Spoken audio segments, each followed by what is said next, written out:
8 तारीख को साफ सफाई के लिए बच्चों को ले गए थे और साफ सफाई के बाद हो सकता है कि मैं तो खुद वहाँ प्रेजेंट था, रामचंद्र बाबू भी प्रेजेंट थे, हो सकता है मेरी निगाह इधर-उधर हो गई हो, उस बीच में बच्चों ने वही क्लिक कर दिया हो, फोटो ले लिया हो, इतनी सी बात है और कुछ भी नहीं। साफ सफाई के लिए लोग नहीं है उसके?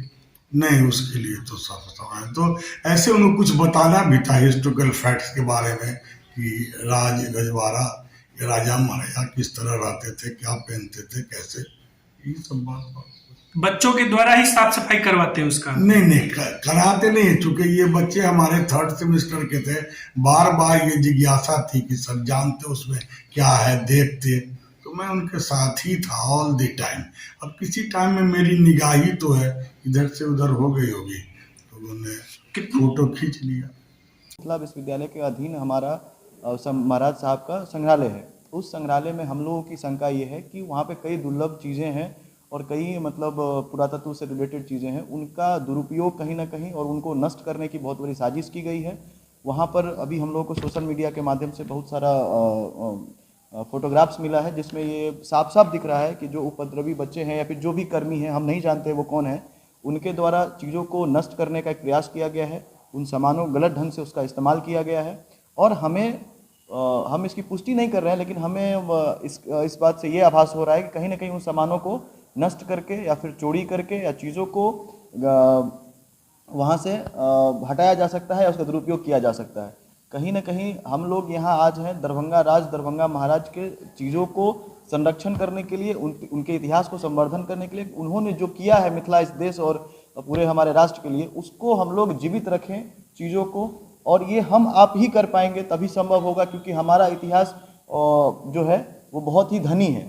हम लोगों को इसको संरक्षण करना चाहिए। जैसे कि देखा गया है कि ये बच्चे शायद इतिहास विभाग के हैं, तो मैं उनको ये कहना चाहूँगा कि अगर आप इतिहास पढ़ रहे हैं तो आपको खुद जहाँ है उसको अतीत में झांकना चाहिए कि आपने ये इस तरह की चीज़ें की हैं और आप पढ़ रहे हैं इतिहास और इतिहास को ही नष्ट करने की एक साजिश चल रही है, या फिर ये बच्चे एक मोहरा है, उनके पीछे कोई बहुत बड़ा चेहरा है या कोई षड्यंत्र है, हमें नहीं पता। लेकिन जो भी है इसका पता यहाँ के जिला प्रशासन को लगाना चाहिए और उसमें अपना हस्तक्षेप करके चीज़ों को उजागर करना चाहिए। इस तरह की चीज़ें बार बार होती है। कभी हमारा बहुउद्देशीय भवन के पास हमारा सॉन्ग एंड ड्रामा डिवीजन है, कभी उसको कब्जा करने का प्रयास करता है। राज कैंपस में हमारा अग्निशमन के पास है, कभी उसको कब्जा करने का प्रयास करते हैं, कभी लाखों करोड़ों का लोहा बेच दे रहे हैं। तो इस तरह की चीज़ें यहाँ बार बार मिथिला विश्वविद्यालय के प्रशासन के द्वारा हो रहा है।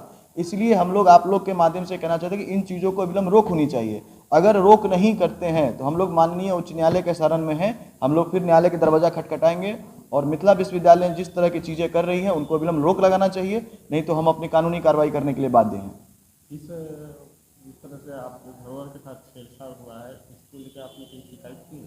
जी, हमने हमारे अभी अधिवक्ता के द्वारा, हमारे मैनेजर साहब और हमारे जो वकील हैं अधिवक्ता हैं, उनके द्वारा हम लोगों ने लीगल नोटिस दिया है बिहार के गवर्नर को, यूनिवर्सिटी के वाइस चांसलर को और यूनिवर्सिटी के रजिस्ट्रार को कि आप अविलंब, हमने उनको ये पॉइंट रखा है उस पर आप अविलंब कार्रवाई करें, उचित कार्रवाई करिए और हमें संज्ञान में दीजिए, नहीं तो हम कानूनी कार्रवाई करेंगे, इसके लिए हम बाध्य होंगे।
महाराज जोधपुर के